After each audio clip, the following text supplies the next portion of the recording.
नमस्कार मित्रांनो, आज आपण पाहणार आहोत इयत्ता 7वी इतिहास पाठ 3 धार्मिक समन्वय। आपला भारत देश हा विविधतेने नटलेला आहे हे आपणा सर्वांना माहीतच आहे। भाषा आणि धर्म यांची विविधता हे भारतीय समाजाचे एक महत्त्वाचे वैशिष्ट्य आहे। म्हणजे आपल्या भारतामध्ये भाषेमध्ये आणि धर्मांमध्ये विविधता आहे। म्हणजे विविध प्रकारच्या भाषा भारतामध्ये बोलल्या जातात, विविध प्रकारचे धर्म आपल्या देशामध्ये आहेत। भाषा आणि धर्म यांची विविधता हे भारतीय समाजाचे एक महत्त्वाचे वैशिष्ट्य आहे। या वैशिष्ट्यांची दखल घेऊन भारतीय संविधानाने सर्व धर्म समभावाचे तत्त्व स्वीकारले आहे। आपल्या भारतीय संविधानामध्ये या विविधतेची दखल घेऊन काय केलेलं आहे तर सर्व धर्म समभावाचे तत्त्व स्वीकारले आहे। मध्ययुगीन भारतातील समाज जीवनामध्येही या तत्त्वाच्या आधारे धार्मिक समन्वयाचे प्रयत्न झाले होते। या प्रयत्नांपैकी भक्ती चळवळ, शीख धर्म, सूफी पंथ यांचे आपल्या समाजात एक वैशिष्ट्यपूर्ण स्थान आहे। भारताच्या निरनिराळ्या प्रदेशांमध्ये या विविध विचारधारा निर्माण झाल्या। त्यांनी ईश्वर भक्तीबरोबरच धार्मिक व सांप्रदायिक समन्वयावर भर दिला। या संबंधीची माहिती आपण या पाठात घेणार आहोत। भारतीय धर्मजीवनात प्रारंभी कर्मकांड आणि ब्रह्मज्ञान यांच्यावर विशेष भर होता। मध्ययुगात हे दोन्ही मार्ग मागे पडून भक्ती मार्गास महत्त्व आले। या मार्गात अधिकार भेदांचे फाजील महत्त्व नसल्याने धार्मिक समन्वयाला आणखी चालना मिळाली। भारतातील वेगवेगळ्या प्रांतांमध्ये स्थानिक परिस्थितीला अनुसरून भक्तिपंथांचे वेगवेगळे आविष्कार आढळून येतात। या पंथाने संस्कृत भाषेऐवजी सर्वसामान्यांच्या भाषांचा अवलंब केला। त्यामुळे अशा प्रादेशिक भाषांच्या विकासासाठी या धार्मिक चळवळींचा हातभार लागला। भारतीय धर्मजीवनात प्रारंभिक कर्मकांड आणि ब्रह्मज्ञान यांच्यावर विशेष भर होता। म्हणजे सुरुवातीला आपल्या भारतात काय व्हायचं, धर्मजीवन जे होतं त्यामध्ये कसं व्हायचं, कर्मकांड आणि ब्रह्मज्ञान याच्यावरती जास्त भर होता। मध्ययुगात हे दोन्ही मार्ग मागे पडून भक्ती मार्गास महत्त्व आले। मध्ययुगामध्ये काय झालं, हे कर्मकांड ब्रह्मज्ञान हे सगळं पाठीमागं पडलं आणि भक्ती मार्गास महत्त्व आले। या मार्गात अधिकार भेदांचे फाजील महत्त्व नसल्याने धार्मिक समन्वयाला आणखी चालना मिळाली। भारतातील वेगवेगळ्या प्रांतांमध्ये स्थानिक परिस्थितीला अनुसरून भक्तिपंथांचे वेगवेगळे आविष्कार आढळून येतात। या पंथाने संस्कृत भाषेऐवजी सर्वसामान्यांच्या भाषांचा अवलंब केला आणि त्यामुळे अशा प्रादेशिक भाषांच्या विकासासाठी या धार्मिक चळवळींचा हातभार लागला। आता आपण पाहूयात भक्ती चळवळ। भक्ती चळवळीचा उगम दक्षिण भारतात झाल्याचे मानण्यात येते। भक्ती चळवळ जी आहे ती कुठे उगम पावली बघा, दक्षिण भारतात। नकाशा डोळ्यासमोर आणा। भक्ती चळवळीचा उगम हा दक्षिण भारतात झाल्याचे मानण्यात येते। या भागात नायनार आणि अळवार या भक्ती चळवळी उदयास आल्या। दोन भक्ती चळवळींची नावे बघा, नायनार आणि अळवार। नायनार हे शिवभक्त तर अळवार हे विष्णुभक्त होते। नायनार शिवभक्त, लक्षात ठेवायचं, नायनार शिवभक्त तर अळवार हे विष्णुभक्त होते। शिव आणि विष्णू एकच आहेत असे मानून त्यांच्यामध्ये समन्वय करण्याचे प्रयत्नही झाले। अर्धा भाग विष्णूचा आणि अर्धा भाग शिवाचा दाखवून हरिहर या स्वरूपातील मूर्तीही मोठ्या प्रमाणात निर्माण करण्यात आल्या। या भक्ती चळवळीमध्ये समाजाच्या सर्व स्तरातील लोक सहभागी झाले। ईश्वर प्रेम, माणुसकी, भूतदया, करुणा इत्यादी मूल्यांची शिकवण त्यांनी दिली। दक्षिण भारतात रामानुज आणि इतर आचार्यांनी भक्ती चळवळीचा पाया भक्कम केला। ईश्वर सर्वांसाठी आहे, ईश्वर भेदाभाव करत नाही असे त्यांनी सांगितले। उत्तर भारतातही रामानुजाच्या शिकवणुकीचा मोठा प्रभाव पडला। भक्ती चळवळ आपण पाहूया। भक्ती चळवळीचा उगम कुठे झाला तर दक्षिण भारतामध्ये झाला। आणि या भागात नायनार आणि अळवार या भक्ती चळवळी उदयास आल्या।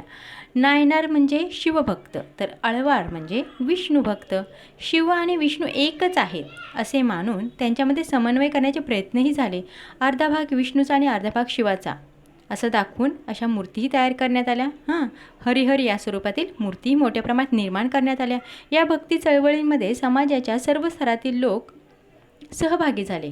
म्हणजे ही भक्ती चळवळ होती, यामध्ये सगळ्या समाजातील सर्व स्तरातील छोटे मोठे सर्व लोक या भक्ती चळवळीमध्ये सहभागी झाले होते। ईश्वर प्रेम, माणुसकी, भूतदया, करुणा इत्यादी मूल्यांची शिकवणही त्यांनी दिली। म्हणजे सर्वत्र ईश्वर प्रेम, सर्वांनी ईश्वरावरती प्रेम करा, माणुसकी दाखवा, भूतदया, करुणा ह्या सगळ्या मूल्यांची शिकवणीही त्यांनी दिली. दक्षिण भारतात रामानुज आणि इतर आचार्यांनी भक्ती चळवळीचा पायाभक्कम केला.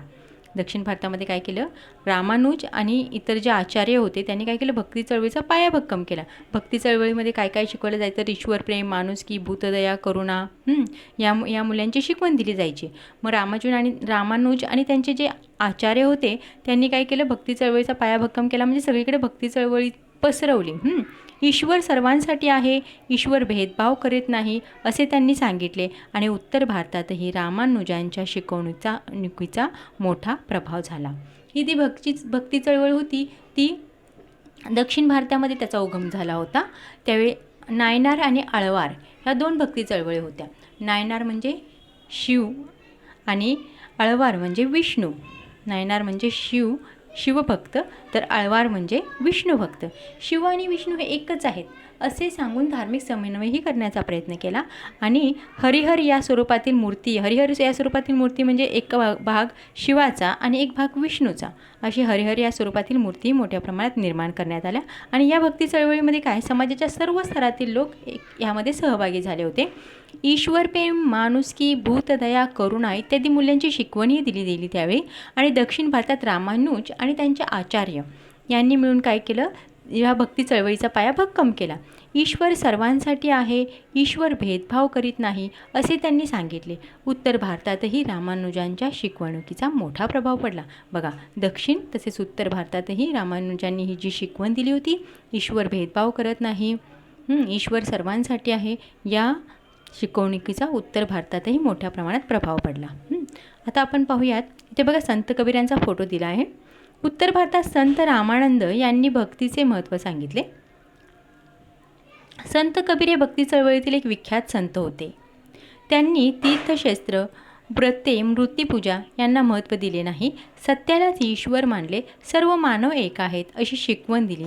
जातीभेद, पंथभेद, धर्मभेद मानला नाही. आणि त्यांना हिंदू मुस्लिमांचे ऐक्य साधायचे होते. त्यांनी हिंदू आणि मुस्लिम अशा दोन्ही धर्मातील कट्टर लोकांना कडक शब्दात फटकारले. आपण दक्षिण भारतात पाहिले रामानुज यांनी भक्ती चळवळीचा पायाभक्कम केलेला. आता उत्तर भारतामध्ये काय झालेले, संत रामानंद यांनी भक्तीचे महत्त्व सांगितले. आणि संत कबीर या भक्ती चळवळीत एक विख्यात संत होते. त्यांनी काय केलं, तीर्थशास्त्र, व्रते, मूर्तिपूजा यांना महत्त्व दिले नाही. म्हणजे त्यांना ते मान्य नव्हतं, तीर्थशास्त्रे, व्रते, मूर्तिपूजा. त्यांनी काय केलं, सत्यालाच ईश्वर मानले, सर्व मानव एक आहेत अशी शिकवण दिली. जातीभेद, पंथभेद, धर्मभेद मानले नाहीत. त्यांना हिंदू मुस्लिमांचे ऐक्य साधायचे होते. त्यांना काय करायचं होतं, हिंदू आणि मुस्लिम यांचे ऐक्य साधायचं होतं. त्यांनी हिंदू आणि मुस्लिम अशा दोन्ही धर्मातील कट्टर लोकांना कडक शब्दात फटकारले. म्हणजे हिंदू आणि मुस्लिम यांच्यात जे भेदभाव करत होते त्या लोकांना काय केलं, यांनी जे कट्टर लोक होते त्यांना कडक शब्दात फटकारले. म्हणजे त्यांना विरोध केला संत कबीरांनी. बंगालमध्ये चैतन्य महाप्रभू यांनी कृष्ण भक्तीचे महत्त्व सांगितले. आता बंगालमध्ये दक्षिण भारत झाला, उत्तर भारत झाला, तर बंगालमध्ये चैतन्य महाप्रभू यांनी कृष्ण भक्तीचे महत्त्व सांगितले. त्यांच्या उपदेशामुळे लोक जातीची आणि पंथांची बंधने ओलांडून भक्ती चळवळीत सहभागी झाले. चैतन्य महाप्रभूंच्या प्रभावाने शंकरदेव यांनी आसाममध्ये कृष्ण भक्तीचा प्रसार केला. गुजरातमध्ये संत नरसिंह मेहता हे प्रसिद्ध वैष्णव संत होऊन गेले. ते निस्सीम कृष्णभक्त होते. त्यांनी समतेचा संदेश दिला. त्यांना गुजराती भाषेचे आद्य कवी मानतात. बंगालमध्ये बघा, बंगालमध्ये चैतन्य महाप्रभू यांनी कृष्ण भक्तीचे महत्त्व सांगितले. आणि त्यांच्या उपदेशामुळे काय झाले, लोक जातीची आणि पंथांची बंधने ओलांडून भक्ती चळवळीमध्ये सहभागी झाले. जाती भेद, हे पंथ, धर्मभेद हे सगळी बंधने लोकांनी झुगारून दिली आणि ते भक्ती चळवळीत एकरूप झाले, सहभागी झाले. मग चैतन्य महाप्रभूंच्या प्रभावाने शंकरदेव यांनी आसाममध्ये कृष्ण भक्तीचा प्रसार केला. गुजरातमध्ये संत नरसिंह मेहता हे प्रसिद्ध वैष्णव संत होऊन गेले. ते निस्सीम कृष्णभक्त होते. त्यांनी समतेचा संदेश दिला. त्यांना गुजराती भाषेचे आद्य कवी मानतात. गुजराती भाषेचे आद्य कवी कुणाला म्हणतात, तर संत नरसिंह मेहता. त्यांनी काय केलेलं, प्रसिद्ध वैष्णव संत होऊन गेले ते निस्सीम कृष्ण भक्त होते. त्यांनी काय केलं, समतेचा संदेश दिला. त्यांना गुजराती भाषेचे आद्य कवी मानतात. गुजराती भाषेचे आद्य कवी कुणाला मानतात तर संत नरसिंह मेहता. संत मीराबाईंनी कृष्ण भक्तीचा महिमा सांगितला. आपल्याला माहीतच आहे संत मीराबाईंनी किती कृष्ण भक्तीचा त्यांनी काय केलेला, महिमा सांगितला. त्या कृष्ण भक्त होत्या. त्या मेवाडच्या राजघराण्यातील होत्या. राजघराण्यातील सुखांचा त्याग करून त्या कृष्णभक्तीत तल्लीन झाल्या. राजस्थानी गुजराती भाषांमध्ये त्यांनी भक्तिरचना केल्या. त्यांची भक्तिगीते भक्ती सहिष्णुता व मानवता यांचा संदेश देणारे आहेत. संत रोहिदास एक महान संत होते. त्यांनी समतेचा व मानवतेचा संदेश दिला. संत सेना हे एक प्रभावी संत होऊन गेले. हिंदी साहित्यातील महाकवी सूरदास यांनी सूरसागर हे काव्य लिहिले. कृष्णभक्ती हा त्यांच्या काव्याचा विषय आहे. मुस्लिम संत रसखान यांनी लिहिलेली कृष्णभक्तीची गीते रसाळ आहेत. संत तुलसीदासांच्या रामचरितमानस या ग्रंथात रामभक्तीचा सुंदर आविष्कार झालेला आढळतो.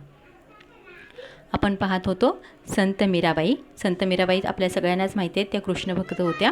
त्यांनी काय केलं, कृष्णभक्तीचा महिमा सांगितला. आणि त्या कोण होत्या तर मेवाडच्या राजघराण्यातील होत्या. पण राजघराण्यातील सर्व सुखांचा त्यांनी त्याग केला आणि कृष्णभक्तीत त्या तल्लीन झाल्या. राजस्थानी आणि गुजराती भाषांमध्ये त्यांनी भक्तिरचना केली. बघा, राजस्थानी आणि गुजराती भाषामध्ये त्यांनी भक्तिरचना केल्या. त्यांची भक्तिगीते भक्ती सहिष्णुता आणि मानवता यांची संदेश देणारे आहेत. संत रोहिदास एक महान संत होते. त्यांनी समतेचा आणि मानवतेचा संदेश दिला. कोणी, संत रोहिदास यांनी समतेचा आणि मानवतेचा संदेश दिला. संत सेना हे एक प्रभावी संत होऊन गेले. हिंदी साहित्यातील महाकवी सूरदास यांनी सूरसागर हे काव्य लिहिले. हिंदी साहित्यातील महाकवी कोण होते तर सूरदास. त्यांनी सूरसागर हे काव्य लिहिलं. लक्षात ठेवा, सूरसागर हे काव्य हिंदी साहित्यातील महाकवी सूरदास यांनी लिहिले. कृष्णभक्ती हा त्यांच्या काव्याचा विषय आहे. मुस्लिम संत रसखान यांनी लिहिलेली कृष्णभक्तीची गीते रसाळ आहेत. संत तुलसीदासांच्या रामचरितमानस या ग्रंथात रामभक्तीचा सुंदर आविष्कार झालेला आढळतो. रामचरितमानस हा ग्रंथ कोणी लिहिला आहे तर मुस्लिम संत रसखान यांची कृष्णभक्तीची गीते रसाळ आहेत. आणि संत तुलसीदासांनी रामचरितमानस लिहिले. संत तुलसीदासांनी रामचरितमानस. या पॅरेग्राफमध्ये बरंच आहे बघा. या पॅरेग्राफमध्ये बघा त्यांनी काय सांगितलं, सूरदास हे कोणी लिहिलेलं, सूरदास यांनी लिहिलेलं सूरसागर हे काव्य आहे. हिंदी साहित्यातील महाकवी सूरदास यांनी सूरसागर हे लिहिले आहे. तसेच मुस्लिम संत रसखान यांनी कृष्णभक्तीची गीते लिहिलेली आहेत. तसेच संत तुलसीदास यांनी रामचरितमानस लिहिलेले आहे. कर्नाटकात महात्मा बसवेश्वरांनी लिंगायत विचारधारेचा प्रसार केला. आता कर्नाटकमध्ये बघा, महात्मा बसवेश्वर यांनी लिंगायत विचारधारेचा प्रसार केला. त्यांनी जातीभेदाला विरोध केला. कर्नाटकामध्ये महात्मा बसवेश्वरांनी लिंगायत विचारधारेचा प्रसार केला. त्यांनी काय केलं, जातीभेदाला विरोध केला. श्रमप्रतिष्ठेचे महत्त्व सांगितले. त्यांचे काय कवे कैलास हे प्रसिद्ध वचन आहे. महात्मा बसवेश्वर यांचे काय कवे कैलास हे प्रसिद्ध वचन आहे. त्याचा अर्थ श्रम हाच कैलास होय असा होय. आपल्या चळवळीमध्ये स्त्रियांनाही सहभागी करून घेतले. अनुभव मंटप या सभागृहामध्ये होणाऱ्या धर्मचर्चेत सर्व जातींचे स्त्री पुरुष सहभागी होऊ लागले आणि त्यांनी आपली शिकवण कन्नड या लोकभाषेमध्ये वचन साहित्याच्या माध्यमातून दिली. त्यांच्या कार्याचा समाजावर मोठा परिणाम झाला. महात्मा बसवेश्वरांच्या अनुयायांनी मराठी भाषेतही रचना केल्या आहेत. त्यापैकी मन्मथ स्वामी यांनी लिहिलेल्या परमरहस्य हा ग्रंथ प्रसिद्ध आहे. तसेच कर्नाटकमध्ये पंप पुरंदरदास इत्यादी थोर संत होऊन गेले आणि त्यांनी कन्नड भाषेत अनेक भक्ती कवने रचली. आता आपण कर्नाटकमध्ये येऊया. कर्नाटकमधील कोण तर महात्मा बसवेश्वर हे लिंगायत विचारधारेचा यांनी प्रसार केला. त्यांनी जातीभेदाला विरोध केला.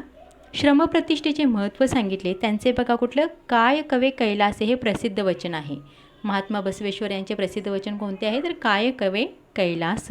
कसं लक्षात ठेवायचं बघा, महात्मा बसवेश्वर काय कवे कैलास. आणि त्याचा अर्थ असा आहे की श्रम हाच कैलास होय असा त्याचा अर्थ आहे. आपल्या चळवळीमध्ये काय केलं त्यांनी, स्त्रियांनाही सहभागी करून घेतले. अनुभव मंटप या सभागृहामध्ये होणाऱ्या धर्मचर्चेत सर्व जातीचे स्त्री पुरुष सहभागी होऊ लागले. अनुभव मंटप हा एक सभागृह आहे. त्या सभागृहामध्ये काय व्हायचं, स्त्री आणि पुरुष दोन्हीही धर्मचर्चेमध्ये सहभागी व्हायचे. त्यांनी आपली शिकवण कन्नड या लोकभाषेमध्ये वचन साहित्याच्या माध्यमातून दिली.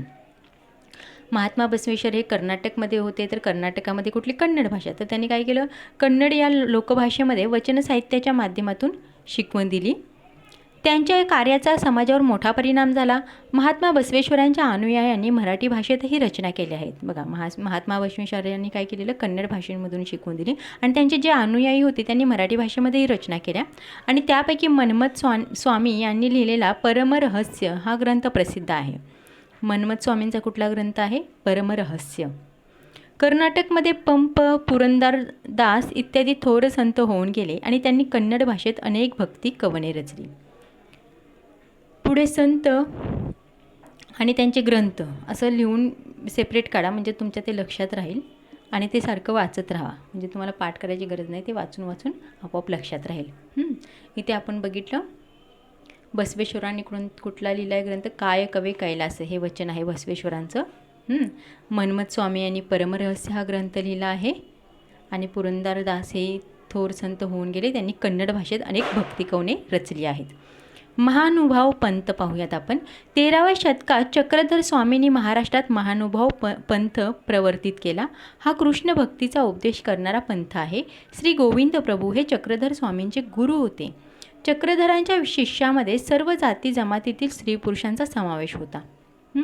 महानुभाव पंथचं काय आहे, तर 13व्या शतकामध्ये चक्रधर स्वामींनी महाराष्ट्रात महानुभाव पंथ प्रवर्तित केला. कोणी केलेला आहे प्रवर्तित, हा चक्रधर स्वामींनी. हा कृष्ण भक्तीचा उपदेश करणारा पंथ आहे. या पंथामध्ये कृष्ण भक्तीचा उपदेश केलेला आहे. श्री गोविंद प्रभू हे चक्रधर स्वामींचे गुरु होते. चक्रधरांच्या शिष्यामध्ये सर्व जाती जमातीतील स्त्री पुरुषांचा समावेश होता. ते समतेचे पुरस्कर्ते होते. त्यांनी काय केलं, महाराष्ट्रावर भ्रमंती करत मराठीतून उपदेश केला. संस्कृतऐवजी मराठी भाषेला प्राधान्य दिले. त्यामुळे मराठी भाषेचा विकास झाला आणि मराठी भाषेमध्ये विपुल ग्रंथनिर्मिती झाली. इथं बघा चक्रधर स्वामींचा आपल्याला फोटो दाखवला आहे. चक्रधर स्वामींनी काय केलं, संस्कृतऐवजी मराठी भाषेला प्राधान्य दिले. त्यामुळे काय झालं, मराठी भाषेचा विकास झाला आणि भरपूर साहित्य निर्मिती, ग्रंथनिर्मिती मराठी भाषेमध्ये झाली. या पंथाचा प्रसार महाराष्ट्रात प्रामुख्याने विदर्भ आणि मराठवाडा या भागात झाला. विदर्भातील रुद्रपूर या पंथाचे महत्त्वाचे स्थान होय आणि तसेच हा पंथ पंजाब, अफगाणिस्तान अशा दूरवरच्या प्रदेशांपर्यंत पोहोचला.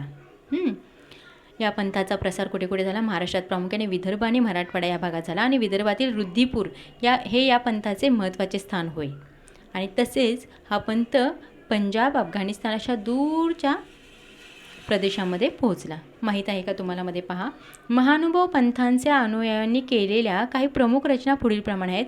माहिमभट्ट यांनी संपादित केलेल्या चक्रधरांच्या लीळांचे वर्णन करणारा लीळाचरित्र हा ग्रंथ, आद्य मराठी कवयित्री महदंबा यांचे धवळे, केशव बोस यांनी संपादित केलेले सूत्रपाठ आणि दृष्टांतपाठ, दामोदर पंडितांचे वच्चाहरण, भास्कर भट्ट बोरीकर यांचा शिशुपालवध आणि नरेंद्रांचे रुक्मिणी स्वयंवर.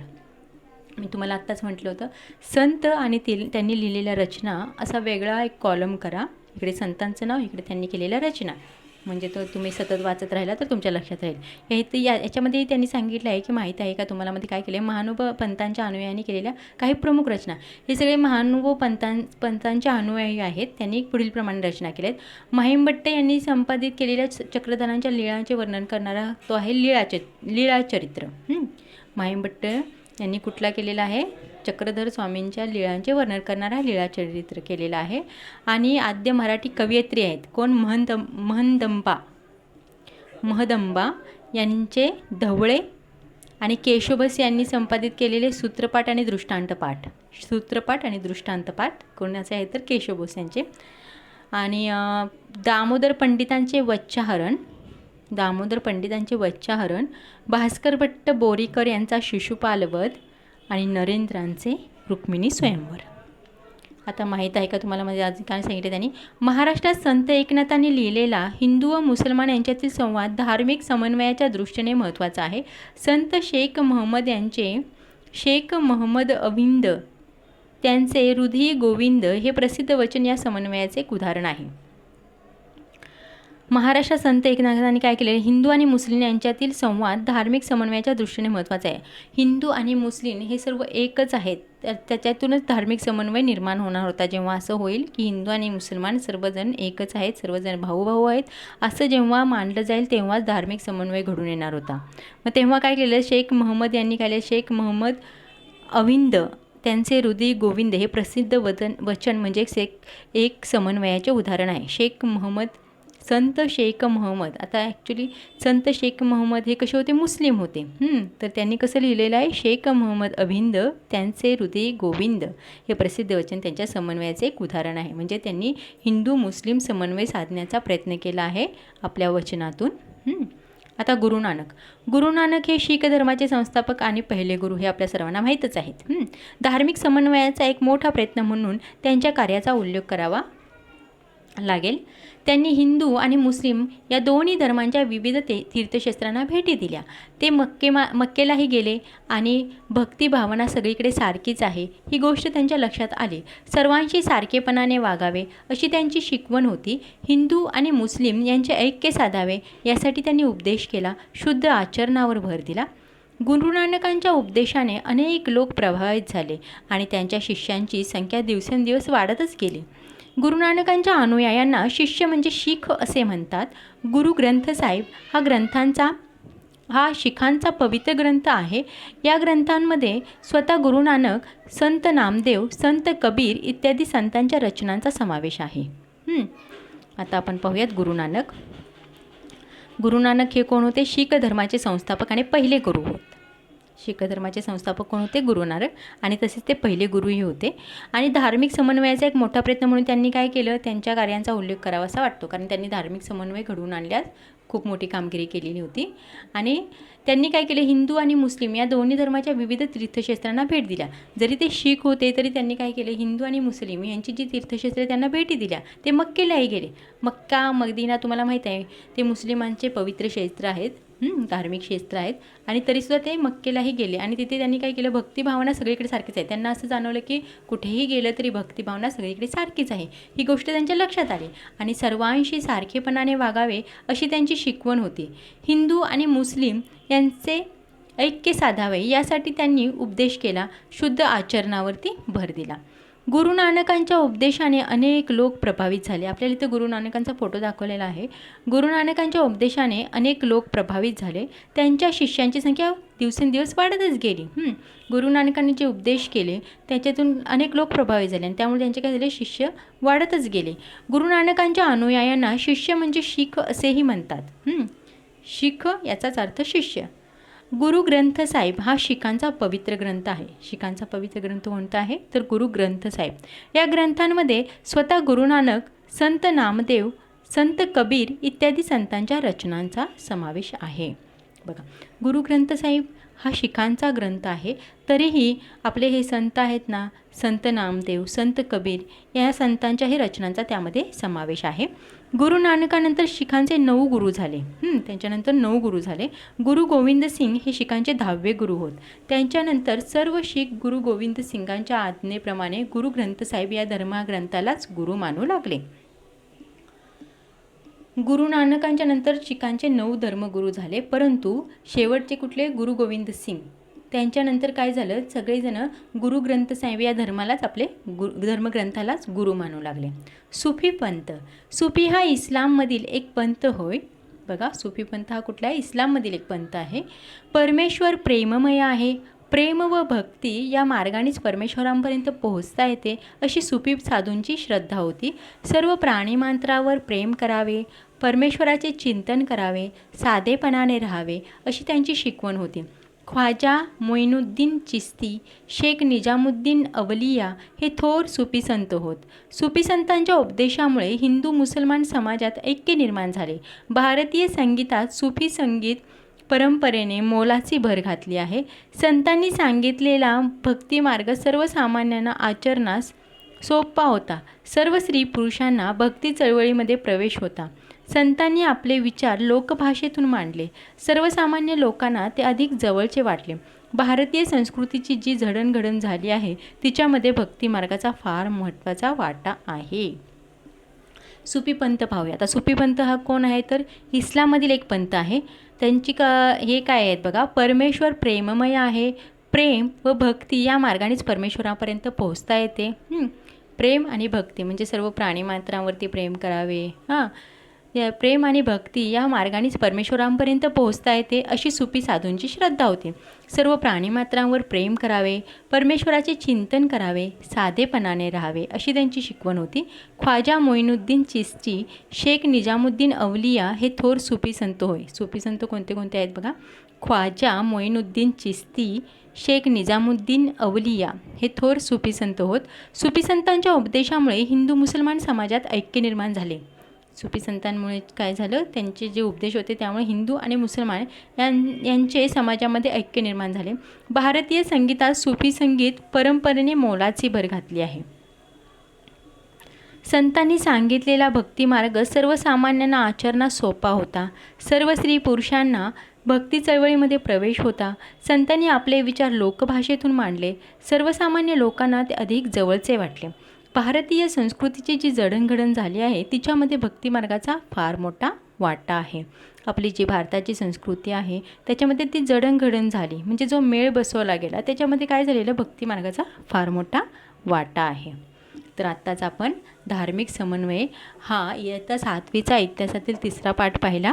पुढच्या व्हिडिओमध्ये आपण या पाठाचा स्वाध्याय पाहूया. तोपर्यंत धन्यवाद मित्रांनो, पुन्हा भेटूयात.